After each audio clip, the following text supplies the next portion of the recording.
Here we go. Trigger warning, spoiler alert. Am I cutting off my head in this? You are experiencing the Tom Kelly Show. I don't know my next guest well. In fact, I barely know her at all. She was a part of my first ever Juneteenth, I guess is the right way to say it. My first ever comedy show at in a club that I don't work at. What is another way to put it? And quite frankly, one of my few, I was the only white guy there comedy shows, which will be important because it is Juneteenth. And I'll tell you guys how I met. First, I was out in Los Angeles, and on, I guess, my first real Juneteenth, I think the first legal, federally recognized Juneteenth, blah, blah, blah. And so was it recognized by Biden last year? Because I didn't get a day off either year. Okay. So holding on to that for a second, the first one I knew about, the first one where Walmart was selling shirts, we'll pause and talk about that another time. But anyway, there I am. I'm sitting, I pick a spot at the bar at the Hollywood Improv in their lab room. And I figure, you know what? I'm new to town. I'm just going to experience another show. I'm going in blind. And man, I got something out of the show. But one of my favorite parts of the night was sitting next to a woman, Kalea, actually, which we'll get onto pronunciation in a second, Kalea. Yeah, that's it, actually. I have it? Okay, because I've heard it pronounced 5 different ways, and I like this way of saying your name better. So my friend Kalea McNeill, my new friend, who I've only really talked to for 3 minutes straight one-on-one, she is sitting, she is sheepish. She sure felt like the new kid at the club too. And God bless, I held her fanny pack when she went on stage. And I'm just going to say, folks, when someone says, would you please hold my fanny pack, you think they're a new comic. And God bless, she was on, let's say, 3rd or 4th, and she was the first great set of the night. There were a lot of good sets, but she was the first great set of the night, and she lit the room on fire. And there will be a few other details in this story later, but that's my friend. So you and I shooting the breeze. First of all, we're hanging out. You've been on Crazy Ex-Girlfriend. You were in the Netflix is a Joke festival. How long have you been in stand-up? What came first, the acting or the stand-up? Acting. Actually, acting was something that I've always wanted to do as a kid. I always wanted to be a comedic actor. I went to school, Clark Atlanta University, for theater arts. Graduated with my degree in theater. And I've just always kind of had this, comedic personality. I've done public speaking kind of like my whole life, hated it as a kid, but my mom made me do it, unbeknownst to me, just sharpening this tool for this thing that I now do. But what really brought stand-up to the table, after being asked a million times, have I done it?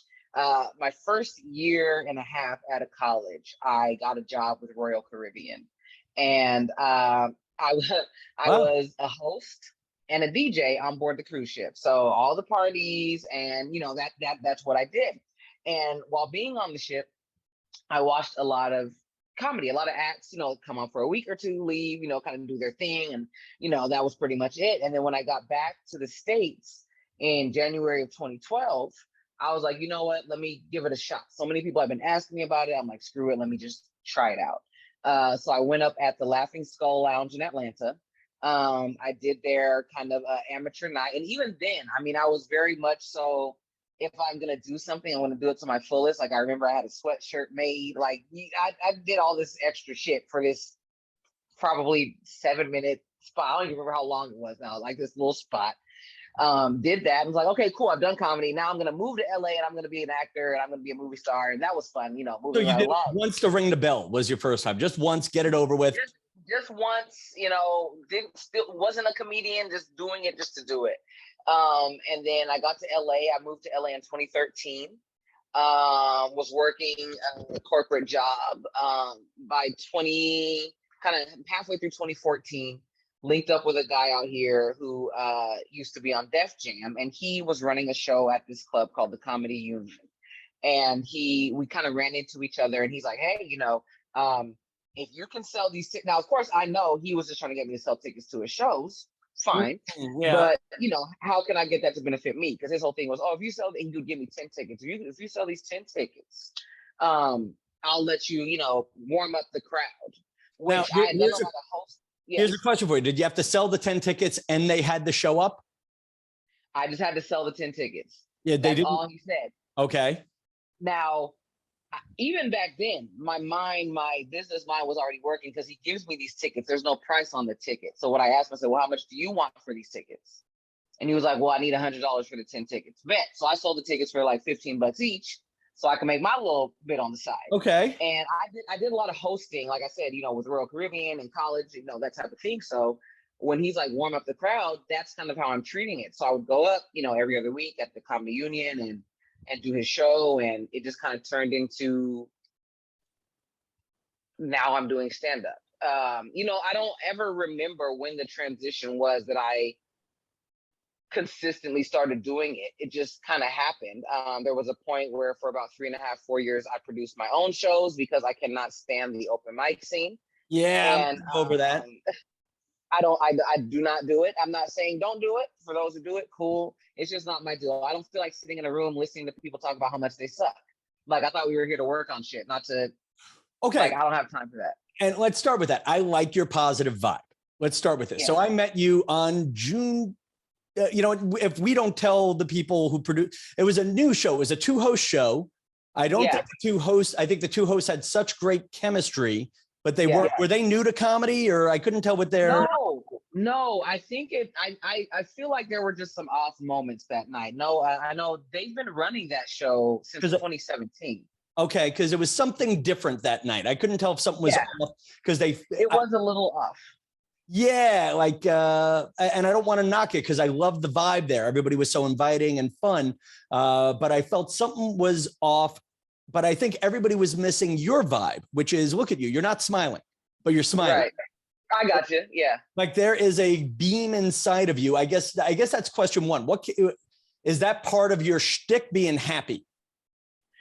I'm just me, and what's funny is it's funny that you say that because I actually went into that show with so much anxiety because I had just had a very terrible experience in an Uber a couple days before, and it really shook me. Just some weird shit happened to me in an Uber, and doing that show was kind of my first time out and about.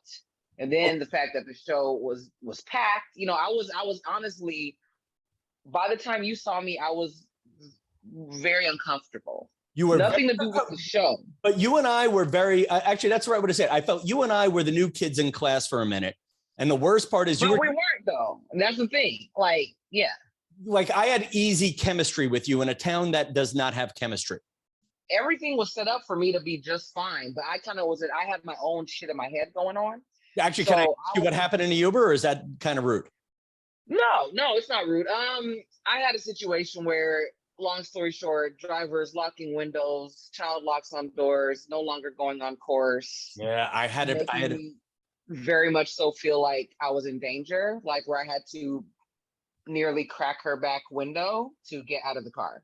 Yeah, I had an experience like that before Uber, if I'm admitting my age, where I was coming down from New York to Savannah, Georgia. I'll tell the longer story another time, but the guy was some sort of a white supremacist.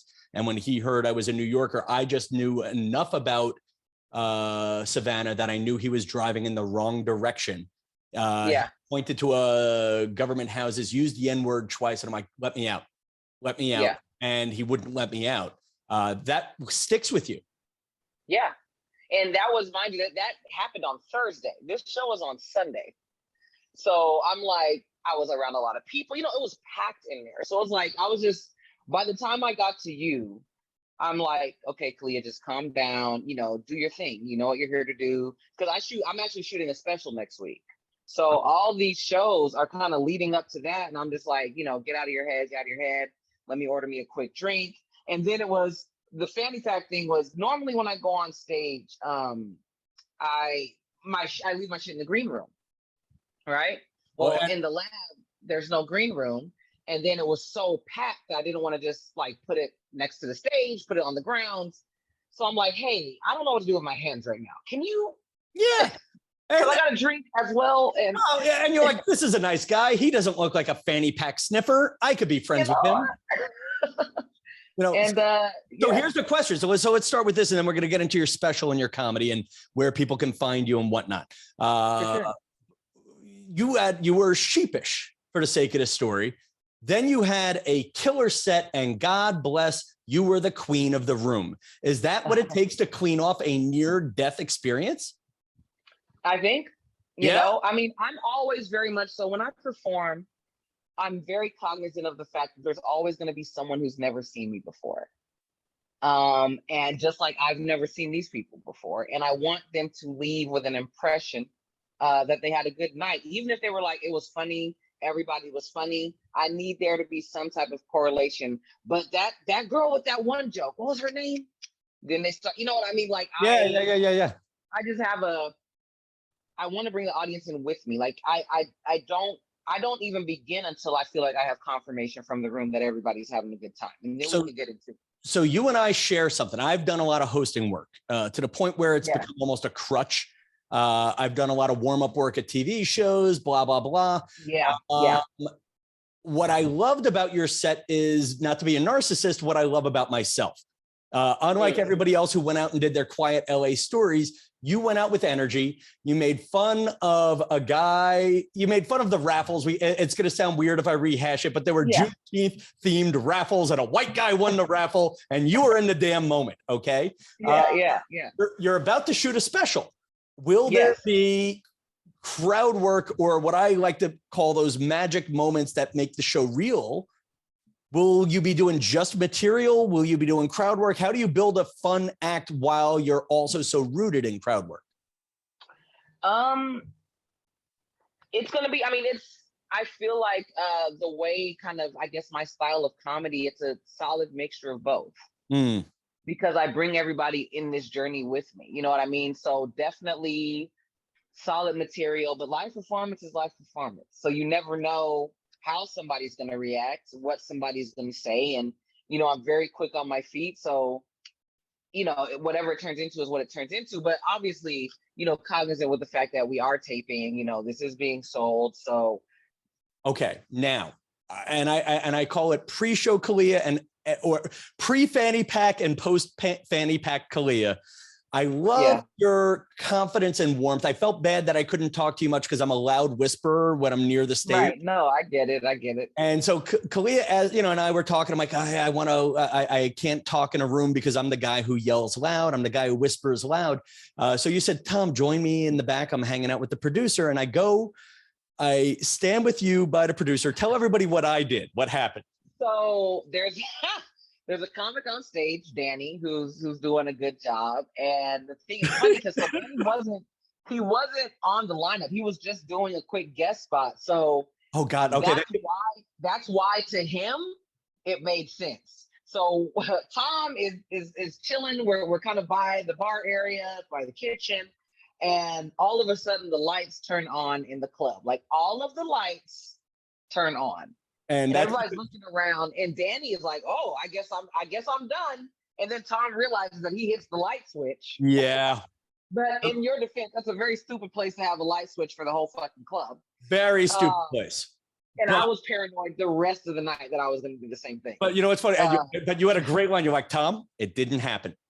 And I really need you with me for every awkward thing I do for the rest of my life. Because the first thing I wanted to do is this guy's walking by is I wanted to apologize. And I'm like, you know what, Tom? Nope, he doesn't need to know. It doesn't need to know. It didn't happen. And he did not know through the end of the show. Because like afterwards, somebody else was like, man, you're up there. He said something about him, you know, getting cut quick. He was like, oh yeah, I was just doing like 5 minutes. So, you know, and I was like, oh, okay. That poor man. I had your back. Your secret is safe for me. You had my back. You had my back. Now, I'll tell you the funny one. I really liked how the crowd took care of the one white awkward guy on Juneteenth. Do you remember? Do you know who I'm talking about? Yes, I know who you're talking about. That was my first time meeting him, and he did a good job. I love the vibe. And what I kind of liked was another comic who was on after you. He had the joke, not the joke, but the thought that I had. He had punchlines to it, which is, especially for me, this is my first Juneteenth that I knew about, that white people should sit it out for a few more years. What did he say? Wait till 2025 or something. Wait till 2025. And it's not quite sit it out, but I do believe in sitting on the sidelines. But God bless. There was I was up in Maine, and there was a $8 shirt from Walmart that said Happy Juneteenth 2022. And in Maine Walmart, in a Maine Walmart. Yeah. Where my joke about Maine is never have I seen so many Black Lives Matter signs and so few Black people is how I describe Maine. Oh, okay. Okay. See, I would not have gotten that. They are supporters, but there's nobody there. You know, Gotcha. There's just nobody there. They'd love to meet Black people, but they just haven't. I guess that's the thought, only because I met you on Juneteenth.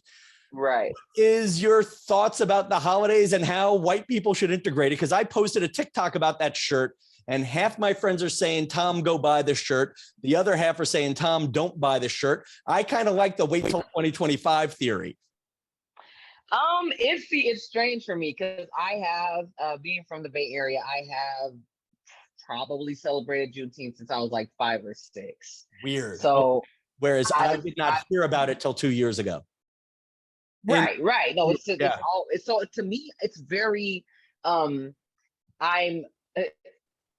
taking it with a grain of, it's a lot to take. It's a lot to go from really kind of you and your folks knowing about it to now you're seeing the capitalization on it no different than you do with Pride Month and every other, materialistic holiday. Now it has turned into another Valentine's Day, Christmas, New Year's situation.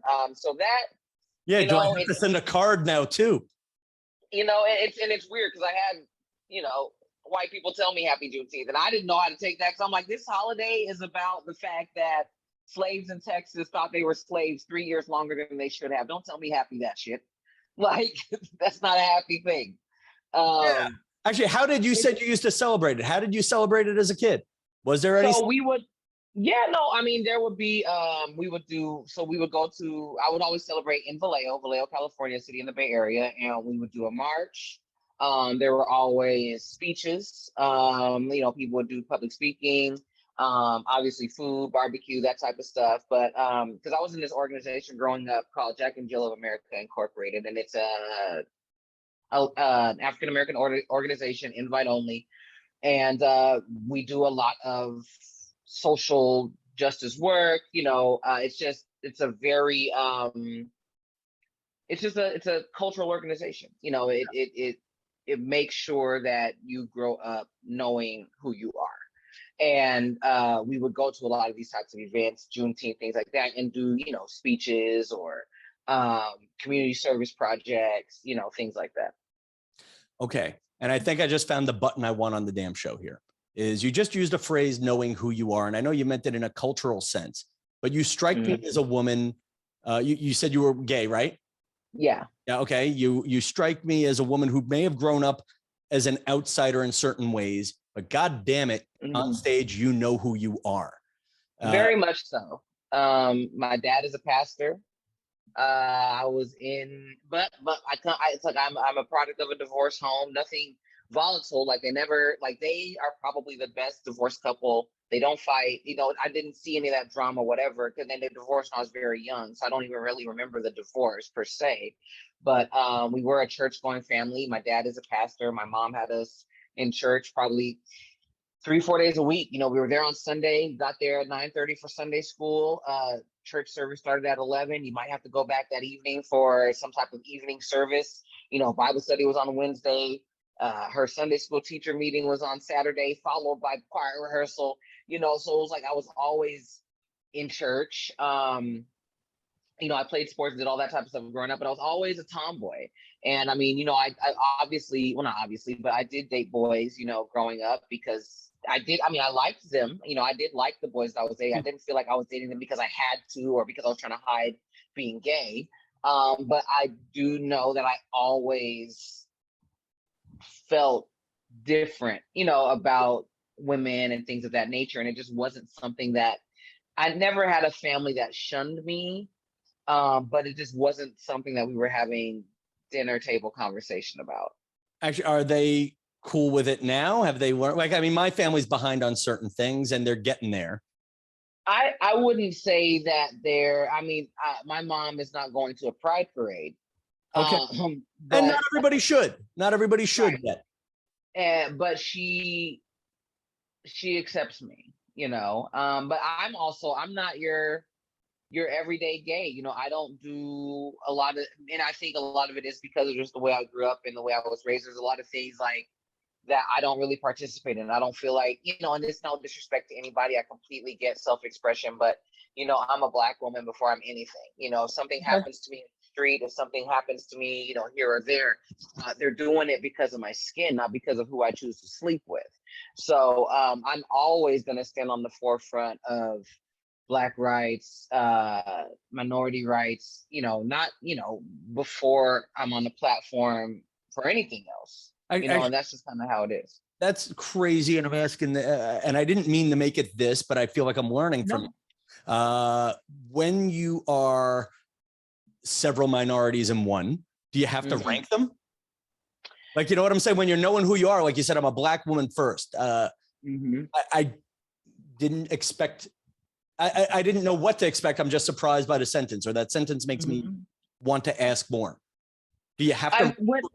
I wouldn't say I have to rank them, but like, for instance, I'm not in a relationship right now. I'm very focused on my career and I am celibate. So if we take what the masses think homosexuality is down to its most minute form, which is just me fucking another woman, I'm not doing that right now. Not saying that I'm not gay, but I'm not doing that right now. Okay, so you've chosen absolutely every day living in this Black skin as a Black woman, you know, so on and so forth. When I knew that I was a Black woman before I knew I was gay. I love that. Now, hang on. You just do what I love about you is you address a deep point and you drop a little bomb in the middle and then go back, but while still on a deep point. You went celibate. What does that mean? Because I've been celibate, but not by choice. I think it just kind of ended up morphing into a choice of celibacy, but I was in a very bad relationship after 2018. Got out of that in 2019, and I was depressed for a while, and I wasn't talking to anybody, wasn't going anywhere. And then we went into this lovely situation of a lockdown pandemic about a year and some change later. And I really took that time to buckle down and focus on my career. So when we came out of this, it's not that I didn't want anybody. I didn't need anybody. And things have started ticking. You know, it's like, you know, you're hitting the road, you're doing these shows. It's funny because literally about a week ago, I finally said to myself, okay, I think I'm ready to entertain someone. I had to heal myself first, because I was very broken after my last relationship. I had to heal myself, find myself, and then continue to do all of this. So so making this about me now. There's an old episode of Seinfeld where George gives up dating and becomes like 50% smarter or something like that and starts borderline curing cancer. I find for me and my act, and life, even there's 20% of me just trying to get laid deep down, being blunt or whatever, trying to get laid. We could argue I'm not actually trying to get laid, but I want to know I can get laid is really where I'm at. That said, did you find choosing celibacy freed up your brain power? For sure. I'm not, the only person I have to worry about is me and my dog. But, you know, it's like, that's all I have to worry about. It's not like I'm hitting the road tomorrow to go to Sacramento. I don't have to worry about, okay, I need to check in with this person when I get there. Do I need to make sure, are they coming with me? Do I need to have accommodations? Are they going to be okay with the fact that I'm at the club until 2 a.m? Okay. Now you go to the club tomorrow, your dream woman's in the front row. You've chosen celibacy. You're not going after that. Probably not. But you could break it out. It's to the point, to be honest, Tom, where a woman almost would have to approach me. I don't even look at them in that way. And not saying that I'm not attracted to women and things of that. And of course, you know, like, and you know, you see somebody like, oh my God, like I definitely. But when it kind of comes down to the nitty gritty of it all, I just, she would have to be something special, because I'm not really interested in fly by night interactions with anybody anymore. I guess my home run question for you is, how do you tell someone who's looking to know themselves, how do you know who you are? You have to listen. Yeah, it wasn't just I go to church 4 days a week. No, I mean, all of that makes up who I am. Right. But I mean, it's just you really just have to sit and listen. Like, even as simple as, what are the things that excite you? What motivates you? What do you do that doesn't get on your nerves? You know what I mean? Like, how do you know who you are? I mean, and I also feel like it's one of those never-ending quests where I know a good portion of, I don't know, maybe I still don't know my whole self, because as I evolve, and even in my career, as I reach new plateaus, I change. Yeah, you're but constantly changing as you're elevating, So I mean, and it could be multiple things, harping down on those core values that were instilled in you when you were younger. But now that you're a grown-ass person, how do you take those core values that were instilled in you, now that you have your own thoughts and your own feelings about things, whether they completely contradict what you grew up learning or not? How do you weave those? Are some of those things, do they completely fall off? Are some of them still within you, in addition to what you've learned now that you've gone to college or lived life or whatever the hell? I think it's just a mixture of, it's like a nice Venn diagram of everything you've done, every major thing, from preschool to every level of school, to if you went to college, like what are you pulling from different situations that you've been in? I never want to be introduced to a situation, not pull something from. I love this. All right. What should we push, Kalea? I'm whatever Kalea on all platforms. By the way, is her actual screen name or username? It's not just she forgot to put in the word. It's whatever Kalea. Whatever Kalea. And that stemmed from an argument that I got into with someone years ago. My ex, not the ex that we were just speaking about, but someone else years ago. Okay. And she was really like, whatever Kalea. And I was like, I'm going to change my name. And that's where that came from. Now, are you friendly with that ex? Yeah, actually, we are friends. Okay. And it's funny. Yeah, we're friends. All right, my friend. Listen, you were a bright spot on my trip to California, and you have a friend in New York, and I'll be looking for a sofa probably in the next 3 months. Hey, I have two. I got you.